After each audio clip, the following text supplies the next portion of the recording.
Pada awal 1960-an, Asia Tenggara berada di tengah pusaran perubahan besar. Bangsa-bangsa yang baru merdeka menghadapi tantangan kolonialisme yang masih membayangi. Salah satu momen penting adalah pengumuman pembentukan Federasi Malaysia pada tahun 1961 yang mencakup Malaya, Singapura, Sabah, Sarawak, dan Brunei. Bagi pemerakarsanya, Tunku Abdul Rahman, langkah ini bertujuan untuk memperkuat stabilitas kawasan. Namun, bagi Indonesia, di bawah Presiden Soekarno, federasi ini adalah ancaman. Indonesia memandang Federasi Malaysia sebagai proyek neokolonialisme yang dirancang Inggris untuk mempertahankan pengaruhnya. Soekarno, yang berkomitmen terhadap anti-imperialisme, menentang keras gagasan tersebut. Ketegangan ideologi antara Indonesia yang condong ke kiri dan Malaysia yang pro-barat menambah rumit konflik. Sebuah babak baru dalam sejarah Asia Tenggara pun dimulai.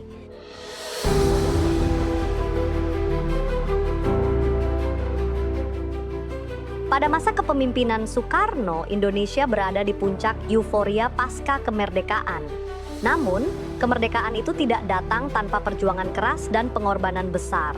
Soekarno, sang proklamator sekaligus presiden pertama Indonesia, memikul tugas berat untuk memastikan kedaulatan bangsa tetap terjaga di tengah dinamika global yang terus berubah. Soekarno bukan sekadar pemimpin, ia adalah simbol perlawanan terhadap penindasan kolonialisme. Dalam setiap pidatonya, ia berbicara dengan semangat yang membakar jiwa. Baginya, Indonesia tidak hanya harus bebas secara fisik dari penjajahan, tetapi juga harus membebaskan pikirannya dari belenggu imperialisme.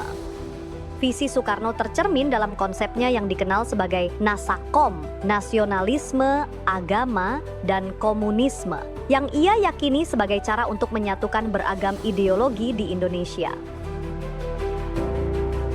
Di tengah era Perang Dingin, Soekarno menolak untuk tunduk pada kekuatan Barat maupun Timur. Ia memilih jalur non-blok, berusaha menjadikan Indonesia pemimpin bagi negara-negara yang baru merdeka. Soekarno percaya bahwa Indonesia memiliki tanggung jawab moral untuk memimpin perjuangan melawan kolonialisme dan imperialisme di seluruh dunia. Dalam konteks konfrontasi Indonesia-Malaysia, Soekarno memandang Federasi Malaysia sebagai ancaman strategis dan simbol perpanjangan kolonialisme Inggris. Baginya, Malaysia bukan sekedar negara tetangga, melainkan proyek neokolonial yang bertujuan untuk mengekang pengaruh Indonesia di Asia Tenggara. Sebagai seorang pemimpin revolusi, Soekarno tidak hanya mengandalkan retorika, tetapi juga diplomasi yang revolusioner. Ia aktif dalam konferensi internasional seperti Konferensi Asia Afrika di Bandung tahun 1955 yang memperkokoh solidaritas negara-negara dunia ketiga. Dalam pidatonya yang berapi-api, Soekarno sering menantang kekuatan imperialis dan menyerukan persatuan negara-negara baru untuk melawan penjajahan dalam segala bentuknya. Salah satu kekuatan utama Soekarno adalah karismanya. Ia memiliki kemampuan untuk memikat massa dengan retorika yang penuh energi. Dalam setiap pidatonya, ia bukan hanya berbicara, tetapi menghidupkan semangat para pendengarnya. Kata-katanya mengandung kekuatan yang mampu menggerakkan ribuan, bahkan jutaan orang. Tahun 1963 menjadi tonggak dimulainya kampanye besar-besaran Ganyang Malaysia yang digagas oleh Presiden Soekarno. Dengan retorika yang menggelora, Soekarno menggugah semangat nasionalisme rakyat Indonesia, menyerukan perlawanan terhadap apa yang dianggapnya sebagai proyek neokolonialisme. Kampanye ini menjadi lebih dari sekadar slogan. Ia berubah menjadi gerakan nasional yang memobilisasi jutaan orang untuk mendukung perjuangan melawan Federasi Malaysia. Kepada 21 juta sukarelawan Indonesia yang telah mencatatkan diri, perhebat ketahanan revolusi Indonesia dan bantu perjuangan revolusioner rakyat-rakyat Malaya, Singapura, Sabah, Sarawak, dan Brunei untuk membubarkan negara boneka Malaysia.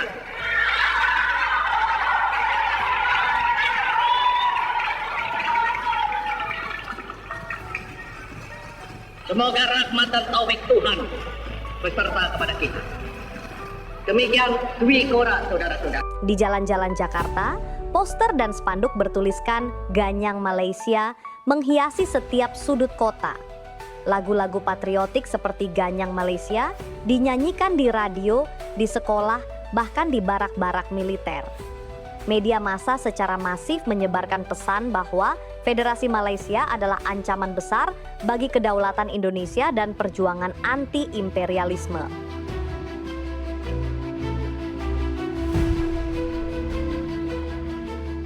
Di lapangan, semangat ini diwujudkan dalam pembentukan pasukan sukarelawan.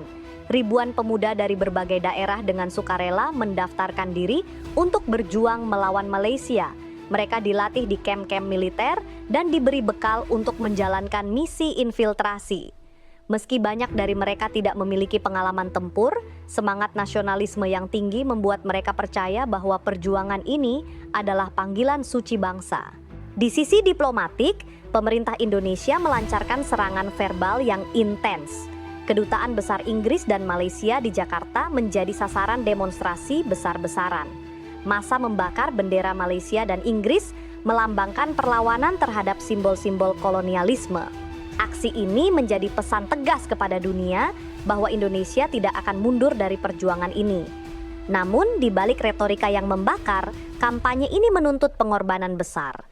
Persiapan militer memerlukan biaya yang tidak sedikit, sementara Indonesia sedang menghadapi tantangan ekonomi dalam negeri. Meskipun demikian, semangat untuk Ganyang Malaysia tetap tak tergoyahkan. Konfrontasi antara Indonesia dan Malaysia tidak terelakkan. Operasi infiltrasi dimulai.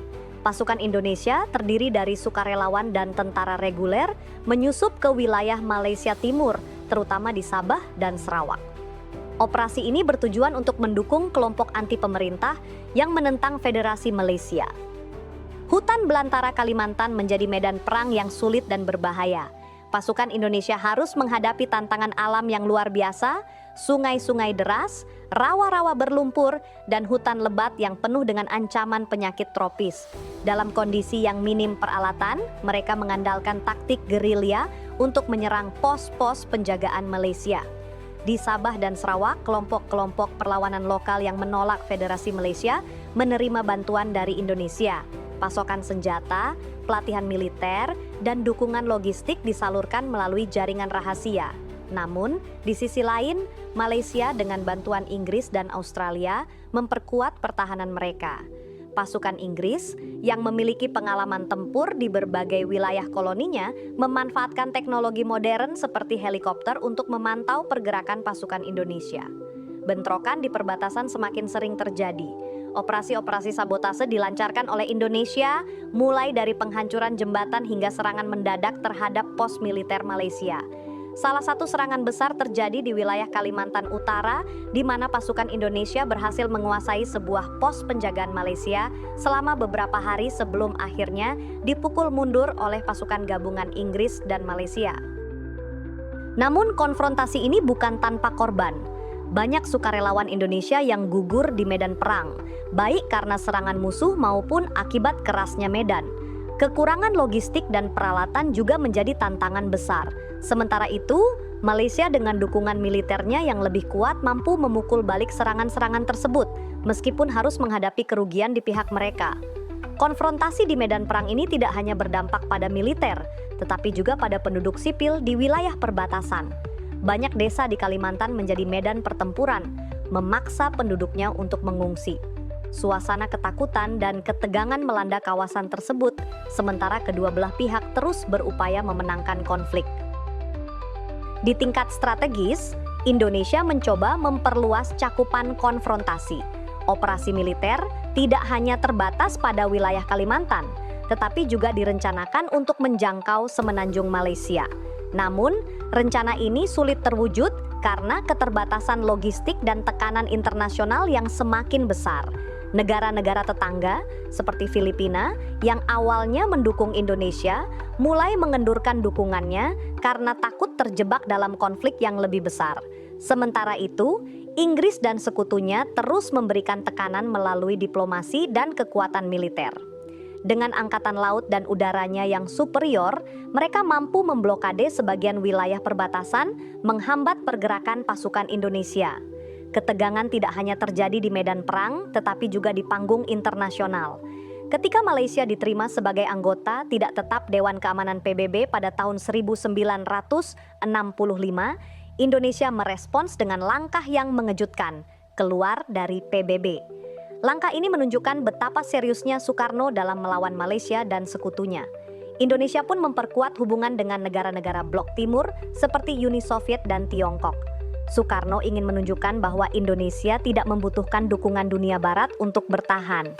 Namun, langkah ini memperburuk isolasi internasional Indonesia, sementara konflik dengan Malaysia terus menyedot sumber daya negara. Di tengah ketegangan tersebut, Indonesia menghadapi badai politik internal. Pada tahun 1965, negara diguncang oleh kudeta G30S PKI.